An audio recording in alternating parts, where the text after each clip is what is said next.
Mariina itinanggi ng PIDEA BARM ang kumakalat na impormasyon sa social media na sangkot sila sa nangyaring pamamaril sa dalawang menor de edad sa Sharifa Guac, Maguindanao del Sur kahapon ng hapon.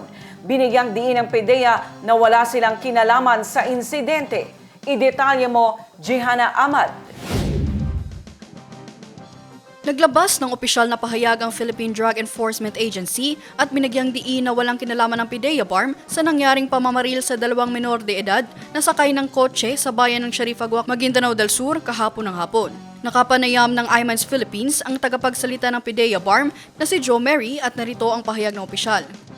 So this is in relation to the incident yesterday happened in Sharifa Guac, Maguindanao, the shooting incident.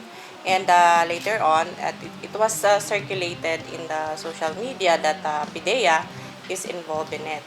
So that is why the PIDEA Regional Office BARM, under the leadership of our Regional Director, Gil Cesario Castro, sinasabi po natin na ang PIDEA po has no involvement in relation to that incident. So that is why we encourage the public to be vigilant and cautious doon sa mga nagsi-circulate na mga disinformation para po sa kaayusan ng ating bayan. May panawagan din ng PIDEA BARM sa publiko. Ang PIDEA po ay nananawagan sa ating mga citizens na wag po basta-basta maniniwala sa mga ipinapakalat na mga disinformation, misinformation through social media na kung saan po ito ay nakapagdulot ng hindi magandang imahe po sa ating ahensya.